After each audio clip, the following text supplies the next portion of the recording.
오늘도 레전드 채널을 방문해주셔서 대단히 감사합니다. 시원통쾌 감동 눈물 레전드 사연 바로 시작하겠습니다.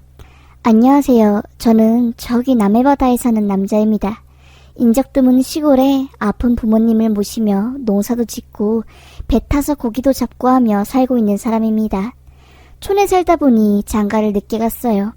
도시로 올라가 학교를 다녔고 직장도 잠깐 도시에서 근무했지만 급격하게 건강이 안 좋아진 부모님을 모시기 위해 고향으로 내려온 것이었죠. 부모님이 아프셔서 일을 못하시게 되자 제가 부모님이 하시는 일을 물려받으며 돈을 벌기 시작했습니다. 작은 밭에서 농사를 짓고 배를 타고 나가 고기를 잡아 경매에 붙여 밥 벌어먹고 살았지요. 짠내나는 바닷바람 맞으며 살았습니다. 물질적으로는 도시에서 살 때가 더 편했지만 심적으로는 안정되는 것은 고향이었지요. 아버지는 치매에 걸리셔서 아들을 알아보지도 못하고 저한테 형님 그러세요. 형님 안녕하세요. 잘 주무셨습니까? 하면서 저한테 인사를 하는데 정말 억장이 무너지는 기분이었습니다. 너무 힘들었지요. 치매는 약이 없더라고요. 치료가 안 되는 병이었습니다. 갈수록 아버지의 상태는 악화되었고 끝끝내 아버지는 그렇게 제 곁을 떠났어요. 내 삶이 전부인 거나 마찬가지였던 아버지는 저만 홀로 남긴 채 떠나신 거였습니다. 아버지 세대의 남자들은 아들에게 무뚝뚝하고 엄한 편이 태반인데 저희 아버지는 달랐습니다. 자상하고 한없이 따뜻하고 엄마의 빈자리를 누구보다 빈틈없이 채워주신 그런 분이었어요. 치매 걸리시기 전 아버지께서는 제가 결혼해서 가정을 꾸리는 모습을 그렇게나 보고 싶어 하셨는데 죄를 짓는 기분이었습니다. 나 같은 촌에 사는 못난 놈한테 누가 시집을 오냐고, 내가 여자라도 안 오겠다고, 그러니까 아버지 제발 장가가서 아이 낳으라는 소리 좀 그만하라고 하며 소리 지른 제가 너무나 불효자 같았어요. 그렇게 저는 아버지가 떠난 후 집에 웅크려 일도 안 나가고 배도 안 타니 제 사정을 전부 아시는 형님께서 저를 억지로 밖으로 끌고 나왔습니다. 너 그러고 있으면 하늘에 계신 아버지가 얼마나 속상해 하겠냐며 빨리 정신 차리고 일해서 가정 꾸려야겠지 않냐고, 하늘에서 아버지가 다 지켜보실 거라고 하며 저를 응원해 주었어요. 그렇게 저는 형님이 도움을 받아 일상생활을 다시 시작하게 되었습니다. 하루하루 지내던 중 형님께서 갑자기 국제결혼할 생각 없냐고 묻더라고요. 저는 무슨 국제결혼이에요. 저 같은 놈이 국제결혼 할 수 있을란가 모르겠어요. 괜히 여자들한테 피해주는 거 아니에요. 그리고 TV 보니까 외국 여자들 무섭던데 비자 받으려고 남자 통수 치고 국제결혼도 함부로 할 짓 아니더라고요. 라며 거절하자 형님은 아니야 하며 손사래를 치며 국제결혼도 잘만 하면 너무나 행복하게 가정 꾸릴 수 있어 하면서 저한테 엄청 권유하고 추천을 하더라고요. 저는 그렇게 성화에 못 이겨 국제결혼 업체에 등록해 등 떠밀다시피 외국으로 아내 될 사람을 만나러 나갔어요. 나도 참 기가 얇지. 미쳤다고 이 먼 베트남까지 내가 와가지고 아유 하면서 한탄하고 있는데 그때 유난히 제 눈에 꽂힌 한 여성이 있었습니다. 까무잡잡한 여성들 사이에서 동남아인과는 다르게 콧대가 높고 너무나 하얀 피부에 정말 천사처럼 인상이 좋았어요. 저는 그녀를 보자마자 첫눈에 반했고 그녀도 저에게 호감을 느낀 상태라 저희는 급속도로 가까워졌고 결국 결혼을 하게 되었습니다. 그녀는 베트남에서 서류 처리를 한 뒤 얼마 있지 않아 한국으로 바로 들어왔어요. 결혼식이라고 하기도 민망할 만큼 조촐한 의례를 치른 뒤 저희는 부부가 되었습니다. 아내는 한국말 실력이 정말 좋았어요. 알고 보니 아내는 예전부터 한국 남자를 만나고 싶어서 한국말 공부도 열심히 하고 한국 문화도 많이 알아봤다고 하더라고요. 아내는 베트남에 있는 고아원에서 자랐는데 거기 고아원 선생님이라고 해야 하나요? 원장님이라고 해야 하나요? 그분이 한국 남자, 베트남 여자 부부였다고 하더라고요. 한국인 원장님이 자기한테 너무너무 잘해주고 좋은 말씀도 많이 해주셨다고 하며 한국에 대해 좋은 말을 하더라고요. 아내에게 저는 말했습니다. 자기가 그렇게 한국에 대한 좋은 감정이 있어서 나랑 결혼해준 거구나. 자기가 공부했던 한국은 도시적이고 최첨단일 텐데 나 같은 놈한테 시집와서 시골 살게 해서 정말 미안해. 오빠가 돈 열심히 벌어서 자리 잡히면 여보 데리고 좋은 곳으로 이사 갈게. 약속할게.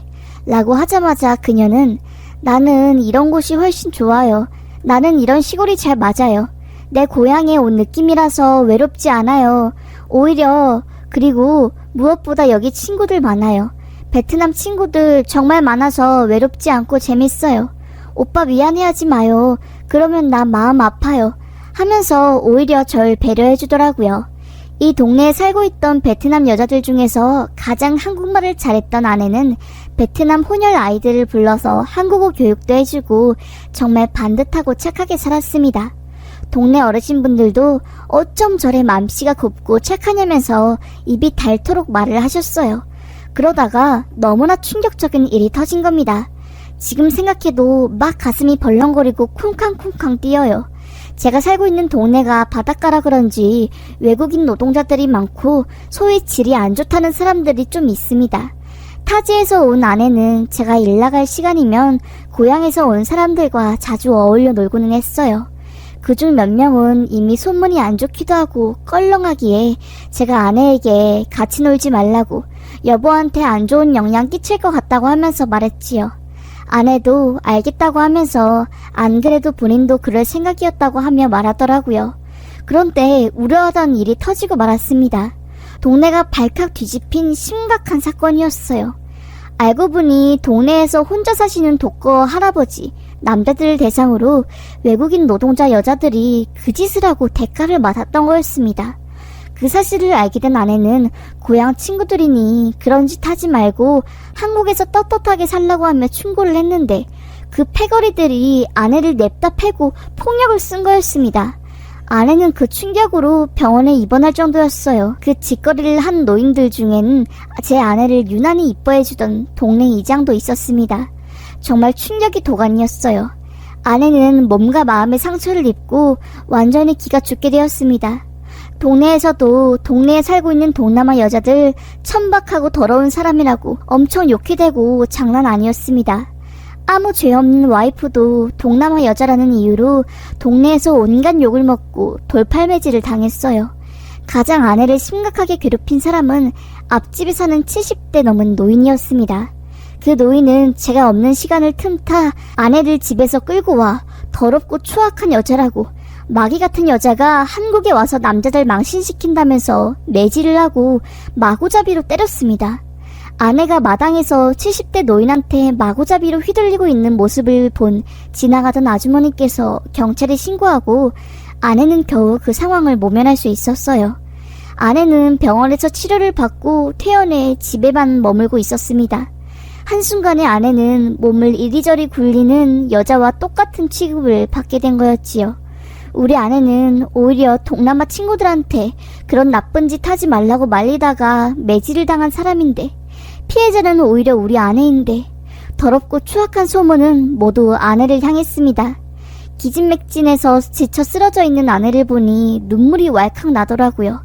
저는 아내에게 말했지요. 자기 괜찮아? 내가 그 여자들 안 좋은 짓 하고 다니는 것 같길래 자기도 그런 안 좋은 짓 따라서 할까봐 가까이 하지 말라고 했던 건데 기어코 여보가 피해를 입었네. 어떡하면 좋아. 그리고 70대 그 노인놈 지가 뭔데 내 와이프를 패?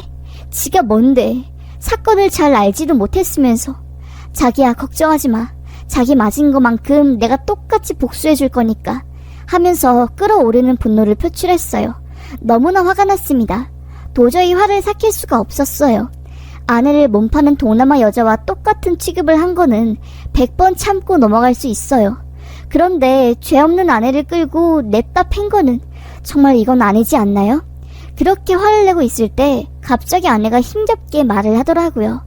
여보, 나는 괜찮아요. 우리 고향 베트남 친구들이 남자들한테 돈 받고 안 좋은 짓 하는 거 그거 내가 말리고 싶었어요.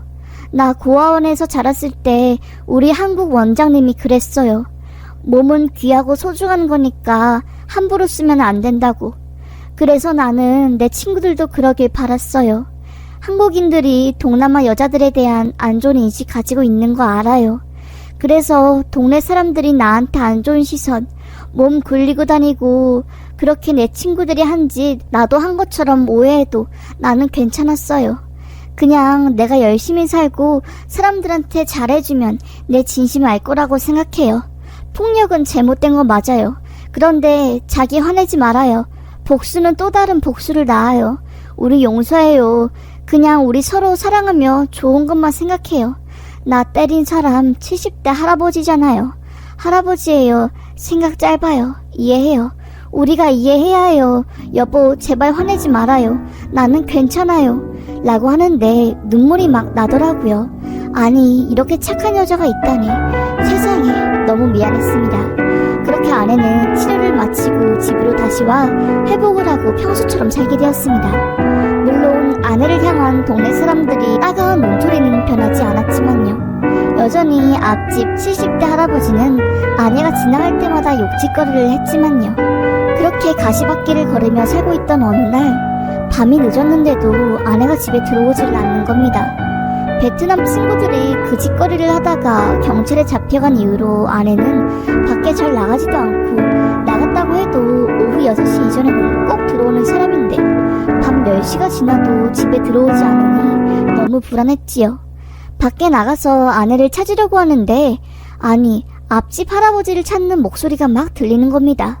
알고 보니 앞집 70대 할아버지도 집에 들어오지 않아 사람들이 막 찾고 있었던 거였습니다. 제 아내와 앞집 70대 할아버지가 사라져버린 거였죠. 경찰이 신고하고 난리가 났어요. 두 사람이나 새벽이 될 때까지 들어오지 않고 온 동네 사람들이 샅샅이 뒤지고 난리가 났습니다. 밤이 셀 때까지 둘이 나타나지 않으니 동네 아줌마들께서 또 흉흉한 말을 하기 시작한 겁니다. 둘이 그 짓 하다가 잠든 거 아니야? 아니, 옆 동네 사람들이 둘이 손잡고 쑥박없어 들어간 거 예전에 봤다네. 어휴, 베트남 여자가 다 그렇지. 뭘 기대하겠어. 보나마나 둘이 이상한 짓 하고 어디서 굴어떨어졌겠지. 하면서 제가 있는데 제 와이프 흉을 보는 겁니다.